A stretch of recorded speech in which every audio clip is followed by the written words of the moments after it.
Front lobby is going to be an exciting space. So it is the entry to the community. So we've known for a while that we really need to spruce up the front entryway. Hadn't been done and hadn't been redone in quite some time. We really wanted to make it as grand as possible. So we're changing out, we're obviously putting in new flooring, so it'll be a new tile floor in there that is slip resistant. We'll be putting a new reception desk in there. It will be reoriented, so as you come into the building, you do see the reception desk on the right, the reception desk will be on the left. It really just worked better from a configuration standpoint.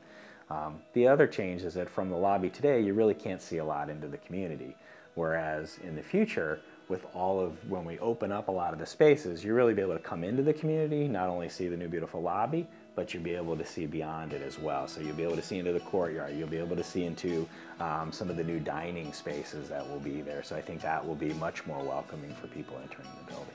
In addition to the new lobby space, we'll also be renovating the little store, which will be located between the bank and the front lobby today. The bank's also getting renovated as well, so that will work nicely with our renovated space. The mailroom renovated as well, so that is a beautiful new area, beautiful new tile work in there. We have consciously made the decision for the mailboxes to leave all of those at ADA height. So a little bit shorter than maybe you might see in other communities. The advantage is that in the future, you will not have to change your mailbox if you had to have something that was ADA accessible. In addition to some of the other spaces that were renovated, we also renovated the transportation office as well. That office needed to move across from where it is today because the new cafe will be located where the old transportation office is. So we'll be opening up the walls over there to have a beautiful view into the new renovated cafe. And so the other reason was we also wanted to make sure that we left transportation as accessible as possible to the front area for residents. As you walk in the front door, one of the first things that you'll notice is that the vestibule will become a little bit smaller. And I know that people sit and wait there, and there should still be room for people to wait. But part of that space will become utilized for cart parking and packages and some of the kind of uglies of the front desk functions, so that when you walk into the main lobby, you will see a beautifully redesigned lobby. The reception area will be on the opposite side, and it should be more clean and streamlined as sort of the back of the house functions get tucked away. And so that'll be a nice improvement. And as you walk through the lobby, which will be renovated and have seating areas, to the right you'll come toward the new mailroom, which is one of the first spaces that has been completed. And the beautiful tile on the floor that is in the new mailroom will actually extend throughout the lobby and create a really grand, welcoming area for residents and their guests and their visitors. The lobby was one of the spaces that really had the most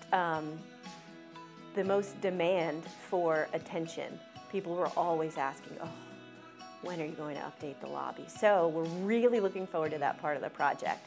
The mailroom, as we relocated the mailroom, so we'll be able to accommodate not just our current residents, but the residents who move into the 60 new apartments in the expansion. We wanted that to be as central as possible for all of the residents, both the existing and the new residents to come. And in moving the mailroom, we had to talk with the post office to find out how the mailroom needs to be set up. So the design of the mailboxes is from the United States Postal Service, and the height of the mailboxes is dictated by ADA requirements, Americans with Disabilities Act requirements. So those meet those. We also follow the ADA requirements in all of these spaces to be able to have the correct turning radius for wheelchairs. So that had an effect on, and the height, those had an effect on the decision not to have a ledge under that mailbox based on where the height would be and that it would restrict their room. So it's got some beautiful natural light and ceiling light, and it's really a nice space. And as someone who visits a lot of other communities, we have the nicest mailroom. And there will be, as the lobby is renovated, a seating area just outside of that mailroom, so that people can, if they grab their mail and want to sit down and look at it and recycle some things before they head out, there will be a space for them to do that in the upcoming phases of the renovation. Moving down the hallway, as you look to the left, you'll be able to see from the lobby, both into the cafe, and as you move to the left down the hallway, you'll be able to look to the right and see into the new coffee shop, which will connect to the cafe and have a nice seating area for conversations and cards, and it'll be a much more open space that you'll be able to see some of the activity and feel some of the energy of the residents at Roland Park Place. In the interior design space, we're working with IDA, which is Interior Design Associates, and they do specialize in senior living design.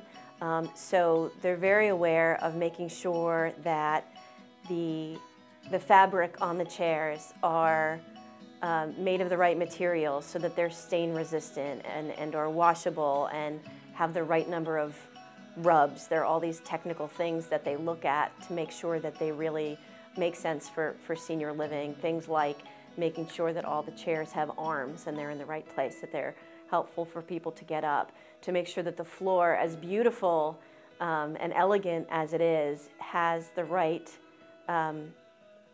sort of grip to make sure that it is slip resistant and it is the correct and appropriate type of product to use in senior living and with the population that we have. And sometimes it's hard to believe because it looks so beautiful, but those decisions really have factored in.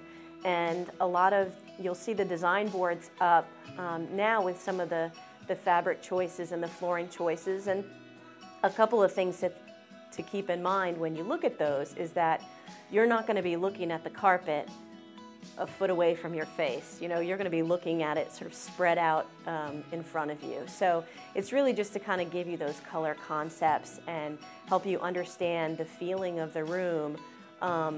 And so they're not in proportion to how they will be in that space. The other thing is to kind of go back, this process, we made sure at the very beginning. So when IDA first came on, they sent out a survey to the residents to ask if they're interested in traditional design, transitional, modern, and took those responses, what colors they responded to. And so took those responses and brought back materials to present to the residents. So all the residents were invited to come and see and touch the fabrics, some of those options. And so IDA then took those things into consideration when they were making the selections for all of the finishings and furniture in the building. The building being 30 years old and requires at a minimum more frequent repairs, which obviously increase the expenses at Roland Park Place. As the residents are well aware, we have fee increases every year from between 1% and 4% based on what our expenses are expected to be that next year. And if our repair and maintenance expenses increase, that could be just something else that might push toward an increase in their fees for the next year. So starting to replace things should help to keep the maintenance costs down for a significant period of time. With the new construction, the biggest thing there is somewhat related to that. The way that we develop the fees for residents here is to take the total cost of the facility and more or less divided up amongst all of the residents. So if we don't expand the building in terms of the number of residents, as those costs continue to increase, their fees continue to increase. However, once we build the 60 additional units, the denominator in that equation increases by 60, and therefore it'll help to keep a cap on what those monthly fees are. As you're coming down the hallway, you'll start to see sort of a focal point that's with rounded walls that tells you, that you're in an important place, and there'll be some original artwork in that area from featuring Maryland artists. And you'll be able to move through that space, and you'll, as you go past the new administrative suites, you'll come to the library, which is a brand new library. The library will have exactly the same lineal feet of shelving space as the original library. So we were very careful to make sure that we accommodated that. We did work with residents who managed the library on the things that they wanted to see and didn't want to see. And so it's going to be a very comfortable space that you can look into. It'll draw you in.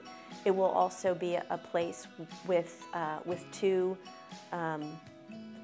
workstations, a bit of a business office kind of area for the residents. So residents who don't have their own computers can come and use the computers there in the library. So that's going to be a beautiful space, and the new library will have windows and some nice seating, and the old library did not have any windows. So, big plus. The Stonehill Studio is next, and that's a little smaller than the original Stonehill Studio, and but it will be a great, nice spot for people to come and work on their artwork, for cards, any of those other functions that the original Stonehill Studio is used for. Toward the end of the hallway, you'll see the new Arts and Education Center, and in the lobby area, sort of what they call it, the pre-function space, or little lobby area outside of the Arts and Education Center, will be an art gallery. So we do have an art committee here at Roland Park Place, and they do invite local artists to present their work, and we've had to pause that while we've been under renovation, and so we're really looking forward to having that start up again and have a nice dedicated space for that gallery right outside of the more performing arts center, where we're really excited about having that new space to be dedicated to lectures and performances, and not have to share that space with dining. So we're really, right now we've been kind of restricted on, competing activities in the same space, and it'll be really exciting to have dining have its own space and really be able to focus on a great dining experience, and then have the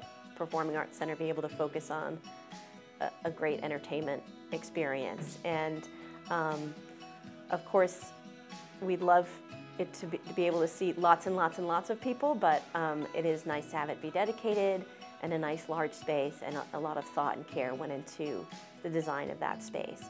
So right next to or sort of across the hall from the Arts and Education space is the new theater.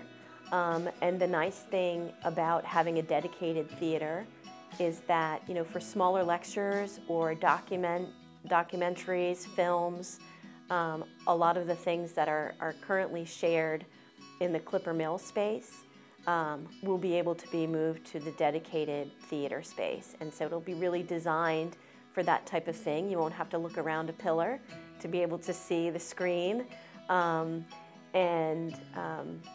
it'll really, I think, be a nice addition to that space. We talked a lot about whether to have a flat floor in that space or tiered floors, fixed seating versus flexible seating.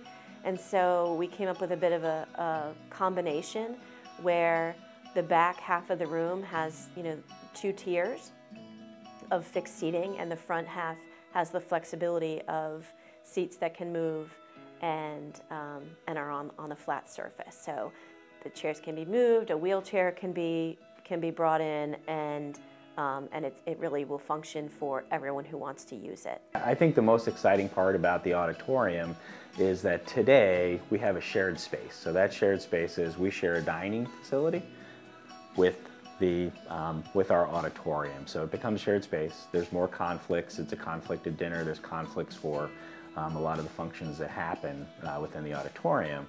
So by building a separate auditorium, we really reduce down the conflicts and really open ourselves up to be able to offer much more in terms of programming than what we can currently utilize the space today. That space will be completely set up as an auditorium. So instead of having shared dining, we'll be able to work with the acoustics in that room, the sound system in that room, the video or the visual system in that room.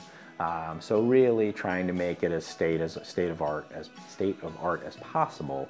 But I think that the most exciting part again is just really having a dedicated auditorium space. We wanted to make sure we had a raised stage. We wanted to make sure that we could accommodate as many residents as possible, but also knowing that we had to stay within the footprint of our property too. So we really tried to balance all those things and make sure that we understood the residents' need for having hearing assistive devices, for having the best acoustics in that room, so that we can offer a large range of offerings from people coming in to do piano concerts to choral concerts to showing movies. In looking at having the new arts and education space and being able to accommodate that many people, the required capacity for the restrooms is not that many for the men, but a lot more for the ladies. So, so we did relocate that across the hall, and that also allows us to accommodate the new pub, which should be very exciting. I absolutely love our new office space. When I first started, we were up on the 2nd floor in the office was a large open area where there was not a lot of room for private conversations if an employee wanted to come in to talk to me in confidence. So with the new space, we have an office. It's a larger office.